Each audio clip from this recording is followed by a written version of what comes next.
Hola, soy Tortugo. Hola, soy Tortugo. Hola, soy Tortugo. Tortugo, Tortugo, Tortugo, Tortugo, Tortugo, Tortugo. Y estamos nuevamente junto a todos y todas ustedes para compartir en un nuevo capítulo de Tortugo Podcast. Y estamos muy contentos acá en el equipo porque tenemos para conversar hoy día una amiga impresionante, Karina Fernández, que nos va a contar. Hoy tiene unos libros interesantes, es abogada de derechos humanos y aquí vamos a conocer mucho acerca de ello y las historias que nos cuente. ¿Cómo estás, Karina? ¿Y cómo estás, Sandino? Hola, bueno, mucho gusto, un placer estar acá. Estoy un poco nerviosa porque me parece que es una entrevista muy importante. Y también está mi hijo Sandino que quería saludar porque era muy fanático también de Tortuga. Hola. Hola, hola. Bienvenido también a Tortugo Podcast. Muchas gracias por la invitación. Karina, para entrar en tierra derecha de inmediato, cuéntanos así, a grandes rasgos, ¿a qué te dedicas específicamente? Yo soy abogada, defensora de derechos humanos. En realidad, ser abogada es mi carrera, mi profesión, pero existe una categoría de personas en el mundo que se autorreconocen a sí mismas como personas defensoras de derechos humanos. Entonces, Ajá, en realidad, eso es lo que soy, pero además soy abogada. perfecto. Me gusta el orden en que lo pones. Se nota cuando las personas dicen esas cosas que hay pasión y hay convicción en lo que hacen. Los derechos humanos, cuéntanos un poquito, ¿qué son los derechos humanos? Esa es una O los buena pregunta. límites. Ujú. Es una buena pregunta. Es un poco difícil explicar porque es como bastante abstracto, pero en general Ujú. también es algo que está muy presente en nuestras vidas y en nuestro desarrollo. En realidad, los derechos humanos son como mínimos que están establecidos para que nosotros como podamos vivir con unas reglas mínimas entre nosotros y desarrollarnos también en el marco de esas reglas. Entonces, esos son como ciertos derechos mínimos, estándares, que se levantan por sobre los estados. Entonces, por eso seguramente tú has escuchado que varias veces se dice que solo los estados o los agentes estatales pueden violar los derechos humanos, porque fueron creaciones o como establecimientos de derechos que se enfrentan a los estados. O sea, la idea es que después de las guerras, sobre todo de las dos guerras mundiales, surgió entonces la idea de que se firmaran tratados internacionales que fueran reconociendo y recogiendo estos derechos para que los estados se vieran en la obligación de respetarlos. Entonces son como exigencias y marcos mínimos que tenemos las personas por sobre los estados para que se nos reconozcan y protejan. Eso es en el ámbito mundial. ¿Y Chile desde cuándo existe? ¿Chile está en esos tratados internacionales? Sí, la primera declaración que se firmó como en materia de derechos humanos es la declaración, mira, es un poco, tiene como 75 años, es un poco antigua, entonces se llama Declaración de Derechos del Hombre, la Declaración Americana de Derechos del Hombre, ¿ya? Porque es Hay como que de una actualizar. época antigua, claro, hay que actualizar. Pero sin embargo, aunque es una declaración bastante antigua y que tiene esa denominación, tenía derechos muy interesantes como incorporados en su normativa, por ejemplo, los derechos de lactancia, el derecho también a crecer en un medio ambiente sano, eso ya estaba en esa época, en esa declaración, y después vino la Declaración Universal de Derechos Humanos. Entonces, como con esas declaraciones se va como afirmando esta idea de cuáles son nuestros derechos humanos que los estados deben respetar, y la contracara de estos derechos, entonces, es nuestra exigencia a los estados de poder obligarlos a que cumplan con eso. Y para eso uno hace como juicios internacionales para obligar a los estados también a reconocer esos derechos o para que se condenen a los estados porque los violaron. Eh, Te voy a explicar acá lo que a veces es como un poco confuso, porque bueno, están estas Ujú. declaraciones internacionales, pero está esta idea de que los derechos humanos y el derecho internacional de los derechos humanos son los derechos de las personas como frente a los estados. Hay otra cosa que a lo mejor he escuchado hablar que se llama el derecho humanitario, que es cuando las personas están en guerra o los estados están en guerra entre sí y hay un marco mínimo que debe ser respetado incluso en el peor momento de la humanidad, que es la guerra. Y hay otra cosa, que es lo que se llama el derecho penal internacional, que eso es como nuestro derecho a perseguir a ciertos responsables de crímenes internacionales en un tribunal internacional. Entonces, eso es como perseguir a alguien, en lugar de perseguirlo en tu país para que vaya a la cárcel, tiene que ver con el derecho penal internacional que lo persigue a través de la frontera. Entonces, son como tres categorías distintas, ¿no? Como de cómo se defienden los derechos humanos. Claro, porque yo imagino que cuando uno reclama a su propio Estado, a veces el Estado como que se hace el sordo. Ahí es cuando tienen que apelar a estamentos internacionales. Claro, la idea es que como se van suscribiendo estos tratados, igual los tratados siempre son medios limitados, porque obvio, lo firman los estados. Entonces, como son los propios estados los que se obligan a respetar ciertos derechos, están como bastante acotados.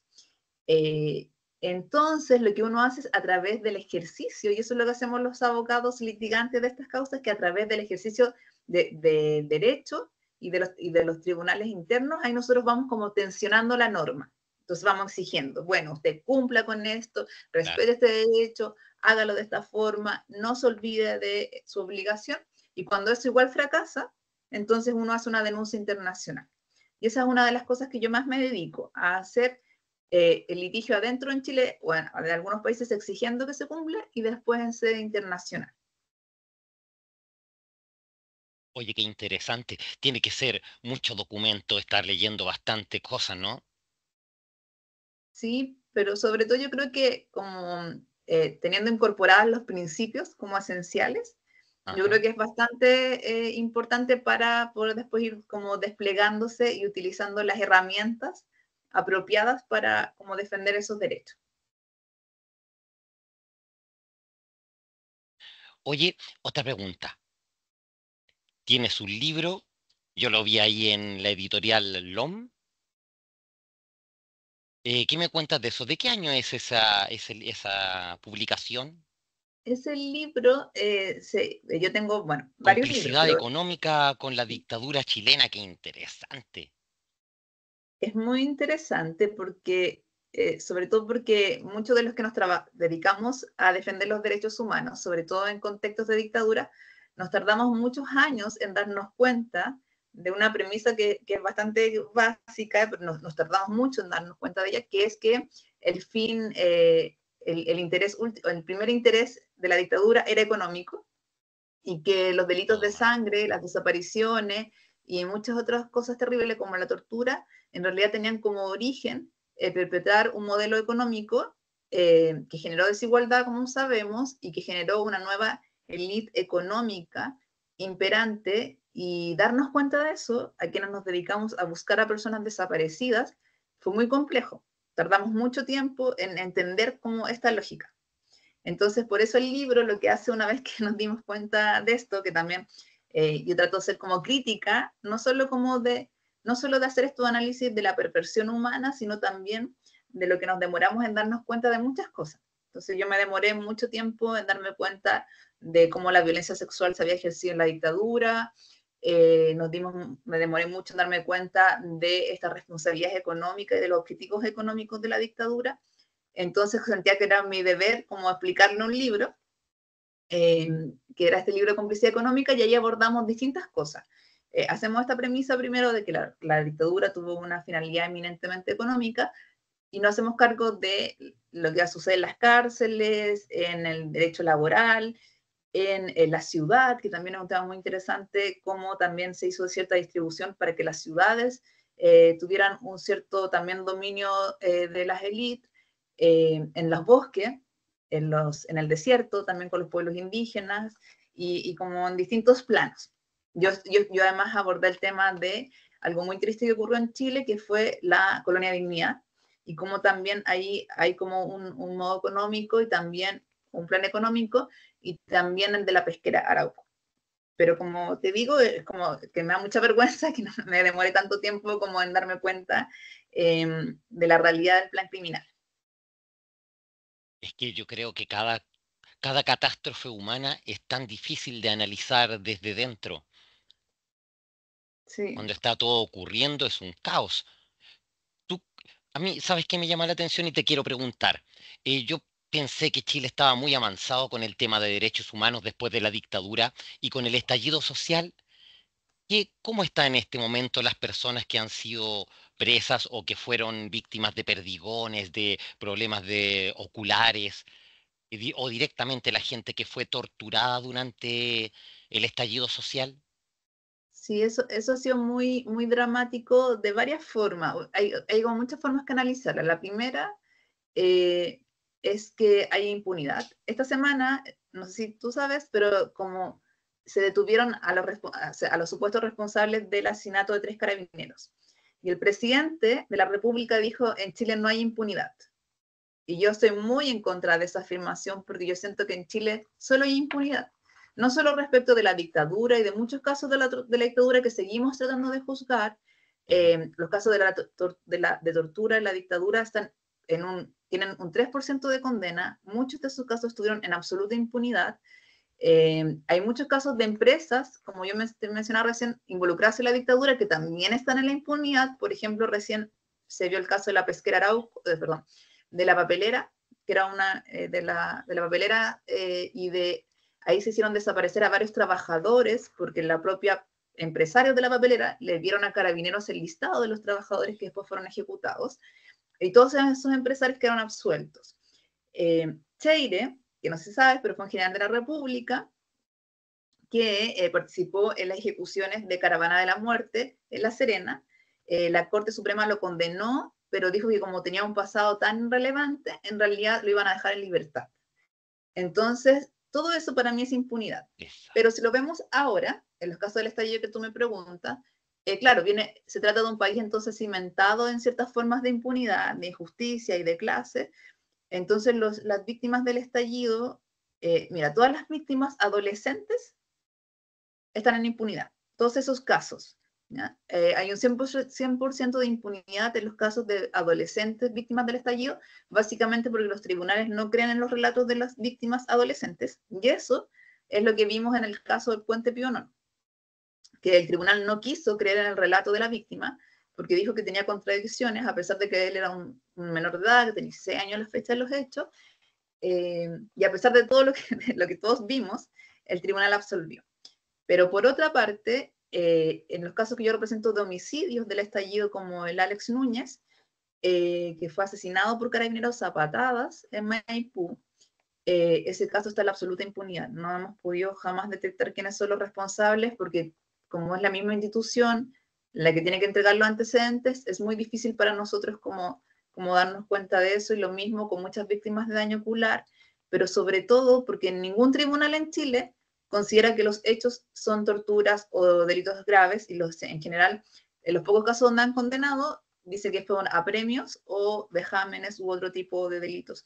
Incluso yo no sé, en el caso, si tú recuerdas el caso de Romario Veloz, que fue asesinado en La Serena por militares, en ese caso el tribunal, si bien condenó a los responsables, al jefe del operativo que decía asesinarlos con arma de guerra por la espalda, a Romario dijeron que era vejámenes, no homicidio. Entonces, por eso estoy en contra de lo dicho por el presidente respecto de que en Chile no hay impunidad, porque yo creo que todos los días nosotros sobrevivimos la impunidad y en particular las víctimas. ¿Cómo piensas tú que está la normalización de la violación a los derechos humanos en general en Chile? Digamos a nivel estatal y a nivel también de otras instituciones, a lo mejor que no son tan estatales, o no sé. Yo creo que en general el problema es que hay como mucha invisibilización de las víctimas, que nadie se centra mucho en las víctimas, ni en ver cómo estos propios relatos ofenden a las víctimas, como esto que yo mencionaba recién de la impunidad, o cuando murió Piñera y también el presidente Boric dijo que las querellas habían sido injustas, cuando son las querellas que yo presenté, no él, por las víctimas que yo represento.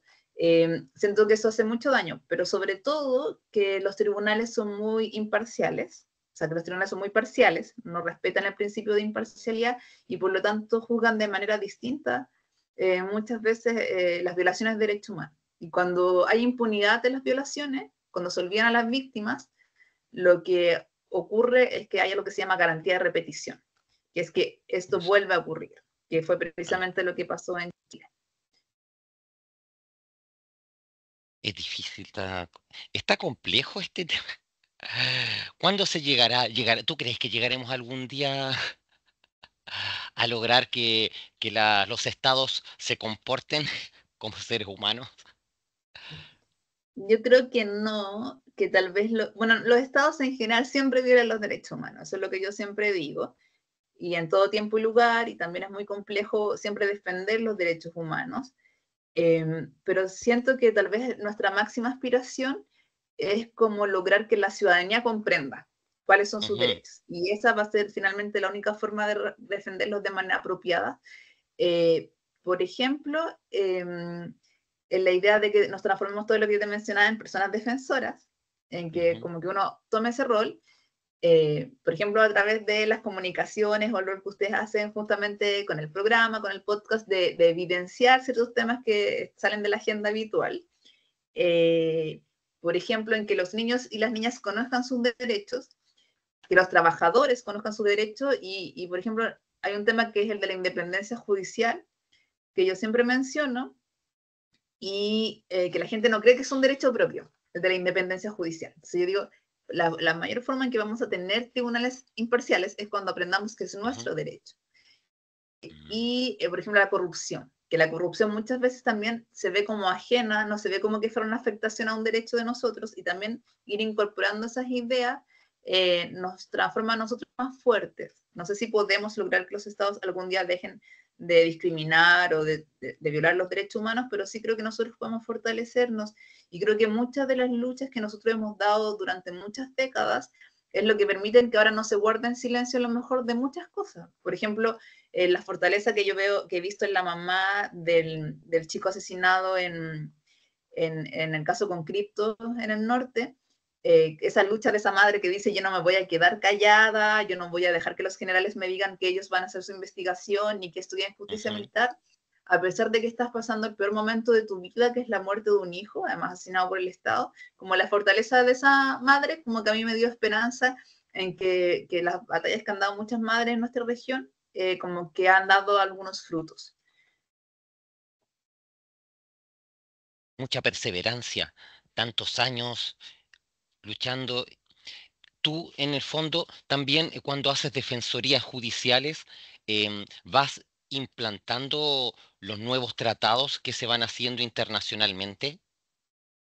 Sí, esa es una muy buena pregunta, porque muchas veces se cree que los tribunales como que van incorporando esto y en realidad no, somos Ajá, nosotros que le pedimos a los tribunales que vayan incluyendo esta regulación y estos como estándares internacionales ajá. en sus sentencias, porque así van mejorando la situación para los casos siguientes, y va existiendo como una mayor protección de estos derechos. Entonces, eso es el rol precisamente de nosotros los abogados defensores de derechos humanos. ¿Y funciona eso? ¿Tú ves que va tomando carácter, que se va sumando? Es un poco, yo creo que vamos dando pequeños pasitos, Ajá. pero igual a veces hay grandes retrocesos, entonces como que es todo algo muy dinámico. Y también lo que yo te decía respecto de que hay cosas que uno va descubriendo en el camino que también se van transformando. Entonces, lo que yo mencionaba, así como nosotros, yo me tardé mucho en darme cuenta de la responsabilidad, o sea, la complicidad económica en ciertos casos, o de la violencia sexual como característica de otros. También nos damos cuenta de que algo que a lo mejor empezó siendo una vulneración que parecía de cierta forma, la vamos releyendo, reestudiando, reinterpretando y tal vez se le haga luz una protección distinta. Entonces te voy a contar un ejemplo sobre eso, Ya, me gustan los que es del ejemplos. caso de una niña que se llama Martina Vera Rojas, que es Ujú. de Arica. Y Martina es una niña adoptada por una familia que la deseaba y la quería mucho, y cuando tenía 1 año de vida se dieron cuenta que tenía una enfermedad que se llama síndrome de Lee, y que es una enfermedad neurodegenerativa. Entonces, y en el mundo, en general, los niños nunca viven más de 5 años con esa enfermedad. Y entonces, los papás de Martina, ellos estaban en una ISAPRE, entonces ellos activaron el seguro catastrófico y Martina tenía algo que se llama hospitalización domiciliaria, que es que te cuidan en tu hogar. Ah, Y las personas con hospitalización domiciliaria viven mucho más y su vida es de mejor calidad. Entonces con sus Martina fue familiares. sobreviviendo y creciendo, y cuando tenía como 5 años, la ISAPRE decidió quitarle la hospitalización domiciliaria y desconectarla en definitiva. Oh, Y la ISAPRE dijo, en esa época había una circular que les permitía hacer esto unilateralmente, y los papás de la Martina fueron a la justicia, hicieron un recurso de protección a la Corte Suprema, y la Corte Suprema dijo que no, que la ISAPRE tenía la razón, y que por tanto había que quitarle su régimen de vida, porque lo importante eran los derechos de la ISAPRE. Eso fue como hace 10 años. Y en ese momento los papás estaban muy angustiados y hicimos una denuncia internacional, que se llama una cautela internacional de derechos fundamentales, y una denuncia. Y bueno, finalmente yo logré ganar el caso a través de una denuncia a la Superintendencia de Salud, y le restablecieron el sistema. Y después de muchos años, como 10 años, bueno, Martina, gracias a su sistema de hospitalización, logró seguir con vida, y este año cumplió 18 años. Y hace 2 años atrás ganamos la sentencia ante el Sistema Interamericano de Derechos Humanos, y lo que se estableció en ese caso, cuando yo empecé el caso, nos interesaba que Martina estuviera viva, y nos interesaba que se dijera que era su derecho a la salud. Pero cuando ya pasaron 10 años y teníamos este otro escenario, lo que hace el derecho internacional es decir que los estados también tienen la obligación de limitar a las ISAPRE, de regular y de establecer un control respecto de lo que se llama las empresas privadas de salud, sobre todo cuando el Estado dejó de proveer ese derecho. Y entonces dijo que tenía que regular, controlar a la ISAPRE, también que los niños y niñas tienen derecho a los cuidados paliativos, que era lo que no se había dicho nunca internacionalmente, y también reconoció el derecho de las familias cuidadoras. ¿Qué son los derechos paliativos? Es como los cuidados que tú tienes que tener, que no solo tienes derecho como a la salud para mejorarte, sino que también tienes derecho a la salud para vivir tu enfermedad de una mejor manera y de una manera más digna. Y que entonces tenían que garantizarse estos derechos respecto de Martina. Entonces Martina triunfó contra el Estado después de un largo litigio. Ella tiene este sistema de hospitalización domiciliaria, ahora lo paga el Estado después de esta sentencia, porque también a los papás siempre tenían mucho miedo de que si ellos se enfermaban o morían, su hija iba a quedar sin una ISAPRE. Entonces acá se reguló que era el Estado el que tenía que proveer eso, y se establecieron todos estos derechos, no solo para Martina, sino para los niños de todo el mundo. Y después la Superintendencia de Salud litigó esto en la Corte Suprema y la Corte de Apelaciones, y establecieron que esto iba a ser un derecho para todos los niños menores de 5 años. El de los cuidados paliativos y el de que no podían cambiarse las condiciones de una ISAPRE unilateralmente. Entonces, igual el caso de la Martina ha servido de ejemplo para el mundo, porque el primer caso donde se establece este control que tienen que tener los estados de las empresas, donde se habla de familias cuidadoras y donde se habla de cuidados paliativos. Entonces es un caso muy bonito, además que la Martina ha demostrado sobrevivir toda la enfermedad con su sistema de vida, y también es el ejemplo de papás que se transforman en personas defensoras en el contexto de una batalla, no como yo que estudié para ser persona defensora, sino como que en el mismo Se transforman momento en el camino con la necesidad al chocar con este muro no sé cómo llamarlo siquiera. Qué complicado. Y cuando pasaba esto, yo tuve muchos casos de Ajá. niños así que murieron también en el proceso. Esa era una práctica muy habitual de la ISAPRE y de la Corte Suprema, y hubo muchos papás que también llegaron a acuerdo con la ISAPRE y que no quisieron seguir, pero los papás de la Martina siempre quisieron seguir porque les interesaba visibilizar el caso, Sí. que hubiera que existiera una sentencia internacional que dejara plasmados estos derechos, pero nosotros igual hemos tenido muchos problemas para que el Estado chileno lo cumpla. El presidente nunca ha querido recibir a la familia ni a Martina. Ninguna autoridad en realidad, salvo el superintendente de salud, se ha reunido con la familia de la Martina. El superintendente viajó a Arica, firmó un convenio también entre la Defensoría de la Niñez y la Superintendencia de Salud. Entonces, hemos logrado ciertas cosas, pero no todo lo que uno esperaría de un gobierno, sobre todo que se llama feminista y que siempre habla de las familias cuidadoras. Pero es una batalla continua. Pero era para mostrar un ejemplo de cómo un caso que uno pensaba que era solo sobre derecho a la salud, en realidad se transforma en el camino en muchas otras cosas. Las familias cuidadoras, qué cosa, yo soy un admirador de las familias cuidadoras y las personas que son cuidadoras en general. Ujú. Sí. Oye, Karina, tú también, tú eres asesora jurídica. Ujú. ¿Apoyas a otras personas o instituciones a seguir sus litigios? Claro, lo he hecho con varios pueblos indígenas, sobre todo en la región, en distintos lugares de la región. Eh, y ahí uno, claro, va De asesorando qué como las. comunidades, por ejemplo?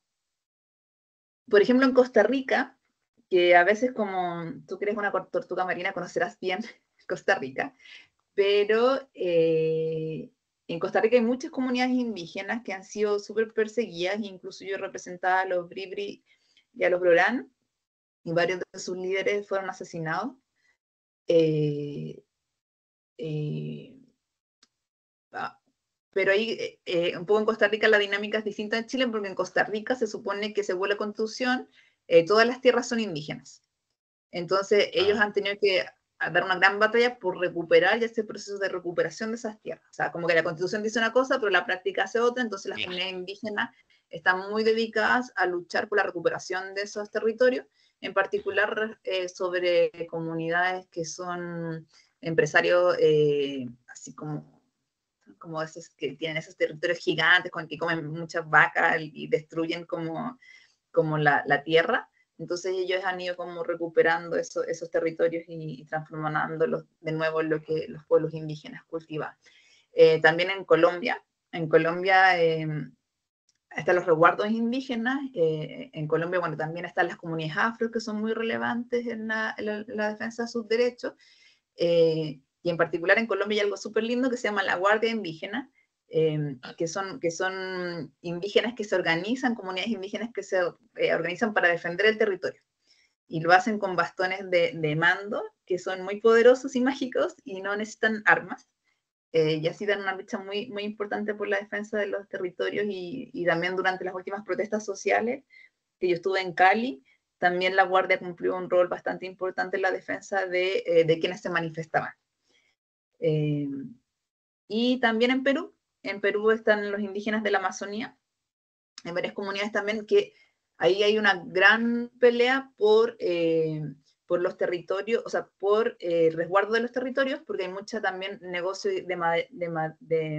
como de extracción de madera ilegal, que también genera mucha violencia en los territorios y que muchos de los líderes son asesinados en ese contexto de violencia territorial. Entonces también ahí tratamos de hacer un litigio de proteger a esas comunidades. Eh, y hay un caso también súper lindo que tengo, que es de los Taqueri y Tanomenane en Ecuador, que son los pueblos no contactados, que son los pueblos que viven Oh, aislados y que ya sea ajá. por decisiones políticas de los propios pueblos, ellos viven en no contacto con nosotros, o Ujú. también están los pueblos de reciente contacto, que son pueblos que recién han salido hacia el contacto, y también como trabajar con ellos ha sido una experiencia como muy, muy relevante, y ahí lo que sufren esos pueblos tiene que ver mucho con las empresas extractivas de petróleo, El que ahí hubo todo como extractivismo. sí, Siempre y vuelve que todo al dinero sí, no, claro que sí, en detrás de todos lados, todo.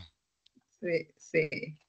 Ya sea por los empresarios ganaderos de Costa Rica, por el petróleo estatal que se extrae en Ecuador, o por la minería ilegal en Colombia, o el extractivismo bananero, o también maderero en Perú, todo tiene que ver claramente con negocios territoriales. Ujú. Oye, te quiero hacer una pregunta, Karina, pero un poquito más personal. Ujú. Es muy complejo lidiar con todos estos temas porque en el día a día, después uno tiene que seguir su vida diaria, su vida normal. Pero te tocan temas bien complejos y a veces temas pesados, ¿no? Humanamente hablando. ¿Tienes alguna vía de escape después? ¿Cómo lo ves tú? ¿Cómo es esa situación para ti? Em, yo creo que no es tan complejo porque igual tiene que ver con un compromiso. Entonces, Ujú, pero claro que también, a pesar del compromiso y toda la pasión y cariño que uno le pone a las causas y a las víctimas sobre todo, igual la injusticia duele. Y a veces ujú, mucho más que la propia crueldad de lo que ocurre, como pueden ser los asesinatos. Yo represento a la Ángela González, que también era una chica que estaba protestando en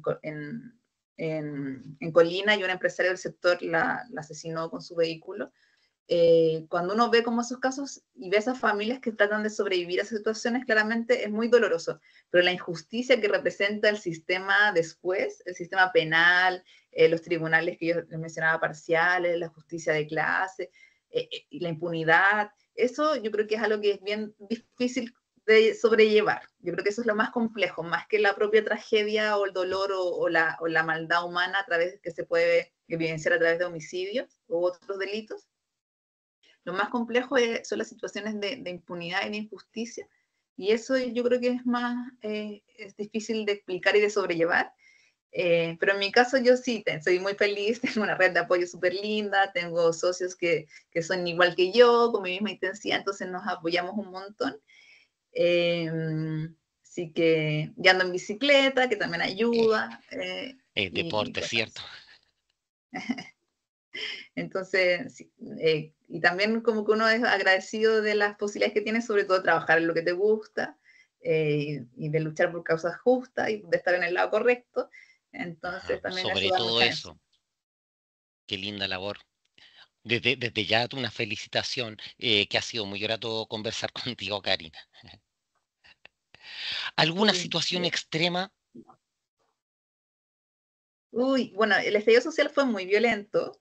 Mm, Yo creo que, es que si yo recordara, eh, yo creo que el uso de armas estatales contra el rostro de las personas y con el objeto de dejar a las personas sin ojo fue algo como inexplicable, y yo recuerdo con mucho dolor cada uno de esos días. Yo además vivía en Washington y me volví a Chile en ese contexto, entonces era aún más como difícil de tratar de comprender lo incomprensible de todo, y sobre todo como la indolencia de la gente, como que, y el negacionismo. Eh, yo creo que eso, y después me tocó experimentarlo en Colombia y en Cali, en particular, donde también muchos jóvenes fueron asesinados por las fuerzas policiales, otros hechos desaparecer. Entonces, creo que es difícil que uno mencione una situación en particular que sea dolorosa o extrema, pero es como el proceso. Yo creo que son los procesos, o sea, un proceso de estallido social, de tanto dolor, tantas víctimas y tanta indolencia, y que a veces yo creo que, con la experiencia que también tengo de los casos de la dictadura, que nos vamos a demorar muchas décadas en poder siquiera comprender la dimensión de lo que ocurrió. Otra pregunta, en esta organización de las Naciones Unidas contra la tortura y otros apremios ilegítimos, ¿cómo está la participación a nivel sudamericano? Sí, ¿Hay porque ahí presencia? lo que ocurre en general con las Naciones Unidas es que nosotros como región lo sentimos bastante lejos, en Ujú, general. Entonces, bueno, están los órganos de Naciones Unidas y también están estas personas que son los relatores especiales. Y en general nosotros no hemos ocupado en muchas ocasiones esos espacios, y en particular las mujeres. Entonces, si bien el primer relator fue hombre, que fue Juan, o sea, uno de los relatores fue Juan Méndez, que fue muy importante y argentino, lo ujú. cierto es que nuestra región no siempre está muy representada, pero además si a eso le agregamos comunidades indígenas o comunidades afro de la región, están mucho más invisibilizadas que nosotros, que las mujeres en estos organismos incluso. Comprendo. Y tiene luces de cambiar eso, ¿no? Porque pareciera que, yo sabes que una percepción que tengo, que pareciera que las mujeres están bien así, empoderándose de muchos espacios, pero como que hay ciertas esferas de poder, como que empiezan a avanzar y ¿sientes tú que pasa algo así? Sí, en el tema, o sea, en el tema de los organismos internacionales yo creo que es Ajá. especialmente complejo. Yo creo que hemos avanzado un poquito en los gobiernos locales, incluso en algunos gobiernos nacionales, Ujú. y en tribunales también vemos más juezas. Ya, Pero sí, yo creo que los órganos internacionales todavía falta más se posibilidad de que las resisten. mujeres puedan ocupar esos espacios.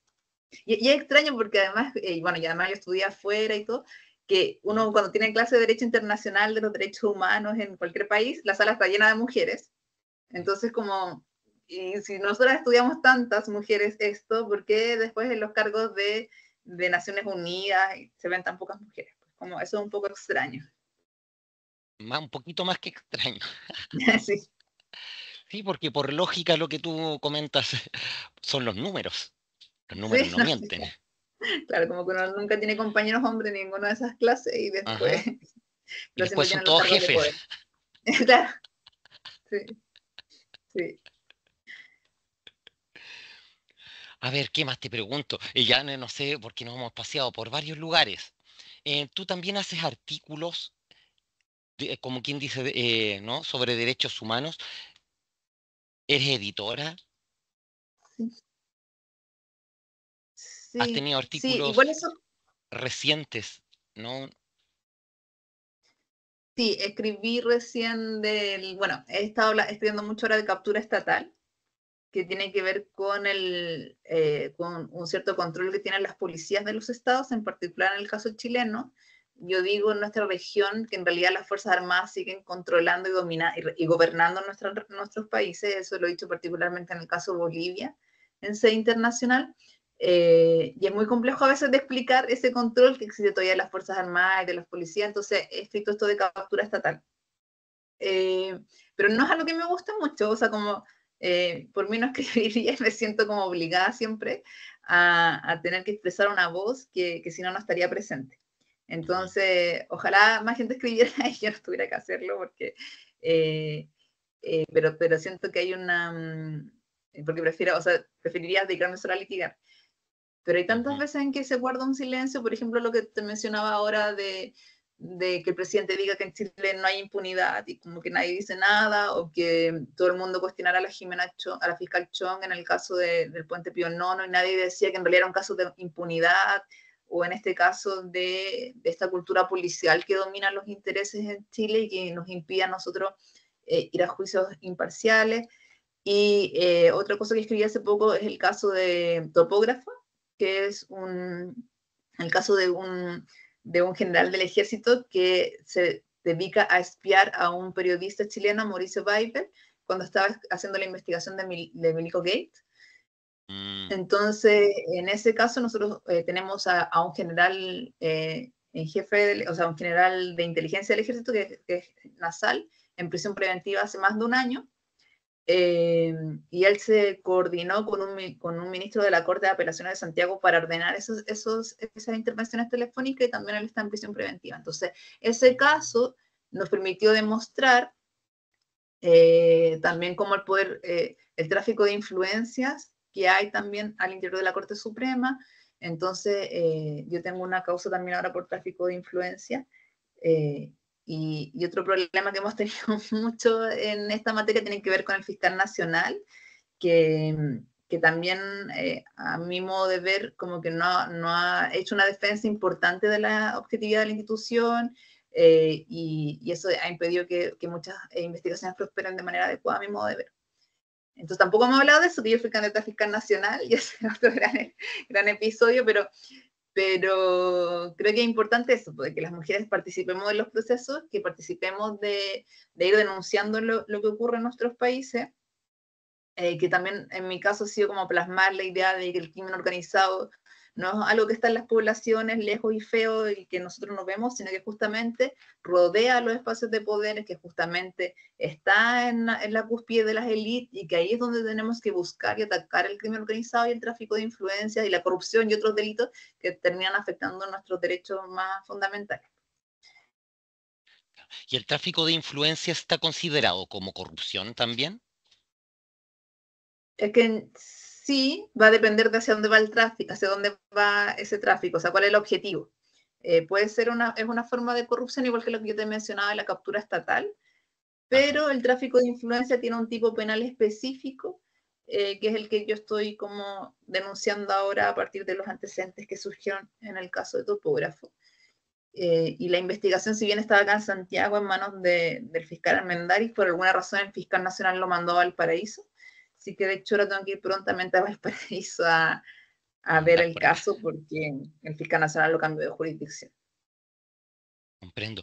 Karina, en un momento tú hablabas de que las personas las personas individualmente teníamos que aprender a defendernos judicialmente, No, no, ¿no? no, Uno, no, más bien trataba de o decir que tenemos que aprender a que tenemos derechos y a eso, exigirlos. Yo creo que la última instancia es la judicial. Ojalá o ya, sea, ojalá lográramos cosas antes de llegar a esa etapa, ajá, eh, como indignarnos frente a la injusticia, la discriminación, también ser respetuosos lo que decimos de otros, pero yo creo que en la medida que tenemos más conciencia de nuestros derechos, vamos también respetando el de los otros.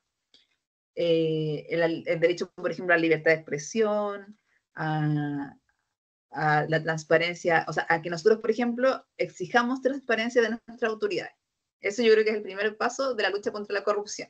Que nosotros exijamos, pidamos cuenta, pidamos documentos, pidamos conocer los razonamientos de por qué las autoridades toman una decisión u otra, eh, y después pasar a la denuncia, pero ojalá, yo creo que si todos tuviéramos más conciencia, nos evitaríamos muchas de tener que llegar al litigio, y las mismas autoridades que a lo mejor participan de estos delitos, a lo mejor tendrían más cuidado antes de realizarlo, o sea, le pondríamos más obstáculos.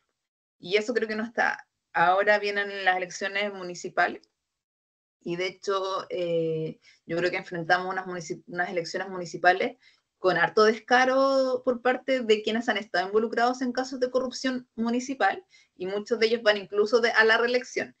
Y entonces ahí un poco lo que yo he tratado de exigir también a las autoridades correspondientes, sobre todo al Ministerio Público, es que acelere las investigaciones, porque nosotros no podemos tener retardo en investigaciones que después atentan contra nuestra democracia, en la medida que se permiten que hayan reelecciones de personas involucradas en estos delitos. Karina, he aprendido un montón con toda tu conversación. Te lo agradezco muchísimo y te quiero dejar un poquito el micrófono abierto. Si tuvieras que dar un mensaje a la humanidad, o sea, no sé, o un consejo, o no sé, una forma de estar atento a todas estas situaciones, como tú decías recién, como no tolerar estas cosas, estar atento al respeto, a lo que se dice. ¿Cómo sería un consejo tuyo en ese aspecto? Yo lo que siempre trato de decir es que entendamos que no somos todos iguales. Por alguna razón, alguien inventó esa frase, y que justamente somos todos muy distintos, y que tenemos que protegernos y resguardarnos entre nosotros a partir de nuestras diferencias, entendiendo precisamente que hay personas que tienen garantías reforzadas, que las cosas que le ocurren tienen impactos distintos a los que tendrían en nosotros. Entonces, sobre todo, y así como todos como comunidad, no solo conozcamos y defendamos nuestros derechos, sino también de los otros. Creo que sobrepasa la idea de empatía, sino que justamente de observar los impactos diferenciados en el caso de los niños y niñas y adolescentes, en el caso de los migrantes, de las personas privadas de libertad, que tal vez si todos como tenemos más conciencia de eso, de cómo hay impactos distintos en personas que enfrentan otras dificultades, creceríamos como sociedad y tendríamos más resguardos. Entonces, tal vez eso es como eh, superar la falsa premisa de que somos todos iguales y que tenemos los mismos derechos, porque hay personas que necesitan más, eh, y que lo hagamos entre todos. Y bueno, agradecer la entrevista, también ha sido un placer conocerte, Gracias. muchas gracias por todas las preguntas, muy interesantes. Lamento no ser como tan entretenida como todas las entrevistas, pero un No, poco muy la entretenida. A temática, mí se me pasó volando el tiempo, te digo. pero la temática es compleja, pero Sí. también tengo, bueno, muchas historias y aventuras, pero que también se entienda que los derechos humanos son una batalla dinámica que también Ujú. va transformándose. Entonces, realmente darles gracias por la entrevista, por el espacio y por el interés en el tema. Muchas gracias a ti nuevamente, Karina. Espero que te encuentres muy bien, que tengas una linda semana y que nos vamos pronto. Nos vemos pronto en otro capítulo, aquí mismo, con Tortugo Podcast. Hasta la próxima. Y les recordamos que pueden vernos y escucharnos a través de nuestras redes sociales y comunicarse con nosotros para seguir creciendo en esta aventura de conocimiento y alegría. No se olviden de suscribirse y recomendarme con sus amistades, familiares y congéneres. Tortugo, tortugo, tortugo, tortugo, tortugo. Tortugo.